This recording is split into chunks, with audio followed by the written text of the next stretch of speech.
I've been pushing pencils too much. I'm sorry, Dylan.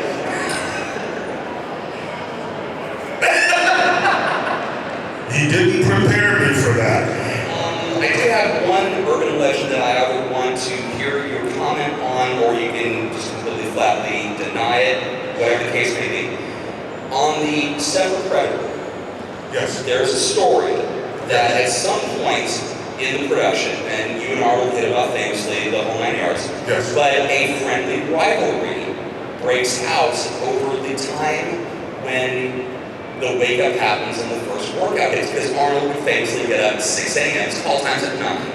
Would get up at 6 a.m. to start, lifting weights, getting ready, having his protein shake, whatever they're doing, like you said. You find this out, and you start getting up earlier than him to be the first person on set doing your workout. And then Arnold says, 5:30, fine, I'll start doing it at 5. And it progresses. I'm curious if there's any truth to this, or if you can give us any clarity on it.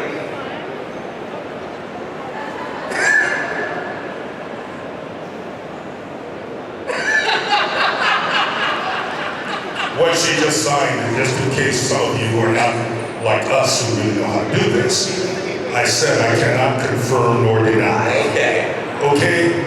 I will say this.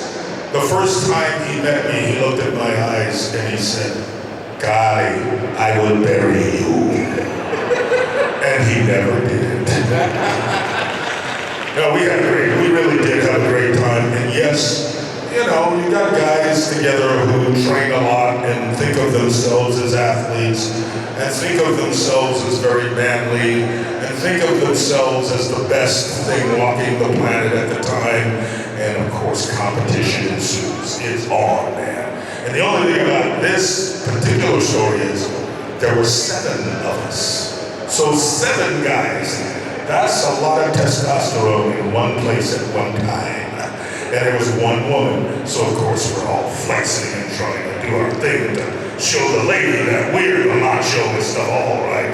Machoist of all. At any rate, it was interesting. It was interesting. Well, great time. We had a great time. Shane Black was on that set, and Yes. of course, an amazing screenwriter, still putting out the work. Yes. Did he get in on that action?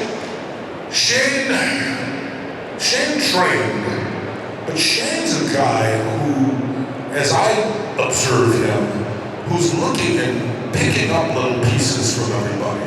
Because he's really brilliant, man, and I found that really smart people are great observers because they utilize a lot of what they observe. And as a writer, what you're doing is you're taking human behavior and the way people speak and what they say and all that sort of stuff, and you weave that into your stories. And as you said, he's an amazing screenwriter. Little anecdote, the first time I was introduced to, what was it called? The thing with Glover and Lethal Weapon. First time I was introduced to Lethal Weapon was Joe Silver, the producer of Lethal Weapon, who also produced Predator and many other really successful movies, gave me a script and said, "Read this, tell me what you think." And this, of course, is before Lethal Weapon was made. I sat in my trailer and read through the thing in one pass. It was that great. I mean, it was like reading a great kind of pot boiler novel because it was so visual, and the speeches and the repartee and the characters were so vividly drawn that it was like, man, I'd love to be a part of this. Lo and behold, Danny Glover had the role. I had to sit in the back seat, and Danny was up front driving a bus.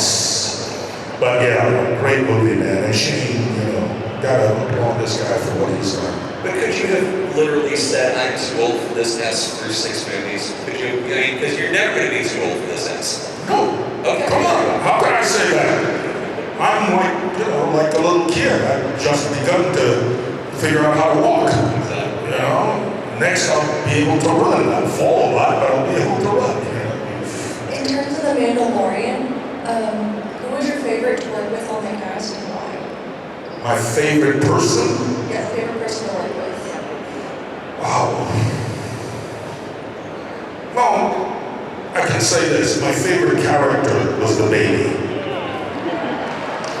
I'm serious.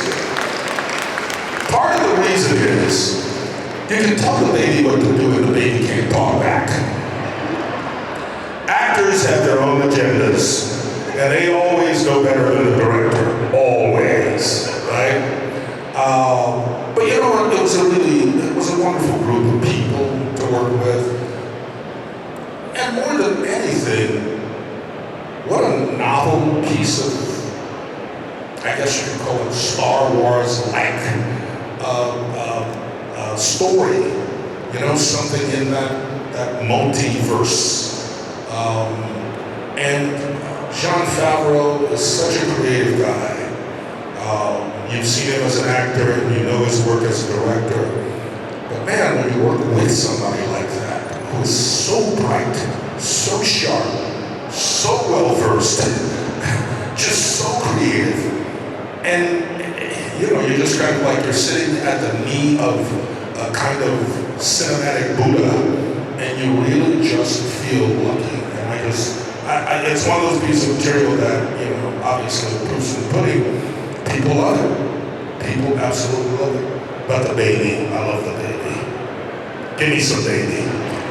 But how does it feel to be tied to now with the t-shirt guy in the background of one of the scenes? How does it feel to be tied to the zeitgeist of Star Wars behind the scenes mistakes? Okay, so, in a good way. So wait a minute. How many people in this audience know what he's talking about? Oh my God, okay. They're all tied in. Clearly, there's no question about it. Well, first of all, let me say this. I had no idea about this t-shirt guy until I saw this online, okay? I saw a picture. I'm not even sure that actually was true. That could have been photoshopped in there. So I didn't see the dailies, you didn't see it? No, I didn't watch any dailies. Come on, man. We're moving so fast. How do you have a chance to watch dailies? No, here's the great thing about today about directing. You got a monitor right there. So you can see and you can make choices as you go along. And you've got the DP and you've got other people watching the monitor, you know? So there are enough people to protect you from yourself, right? So I never saw that. And at the end of the day, what movie doesn't have glitches and mistakes and bogeys in the background and all kinds of stuff that shouldn't be there? The best thing I can tell you honestly about being a part of it really is, it feels fresh and new. You know, The Mandalorian feels like something we haven't experienced before. And again, I think part of it is due to Jon Favreau and Dave Filoni, who I don't know if you know his name, but Dave Filoni is like the right hand of George Lucas. Yes, well, you do know Clone Wars. He's the hat, man. Yeah, and those guys really know the lore. Dave knows everything about Mandalorian because he knows everything about the Star Wars universe or multiverse. So to be involved in it and be able to ask questions and sort of figure it out as you go along, because I was not that hip to Star Wars. I mean, I know of it, but man, the way people know of that is the way people know of Rocky, you know, in that world. So for me, man, it was just a lot of fun to be a part of the whole thing, you know, and despite the t-shirt in the background, hey, you know, we're still clicking. We'll be back to work in about 3 weeks with a new season. I hate this fact because I apologize that they already got rid of it. We run out of time. I could spend 3 hours talking because we didn't touch on Force I could spend 3 hours being with you. Thank you so much. Best of luck tonight. We will all be watching tonight and cheering you on. And through all of your career, for everything, like I said, the first time I saw you was in Force 10. Throughout your entire career, thank you for your amazing performances. And I can't wait to see what you have coming up next, man. Thank you.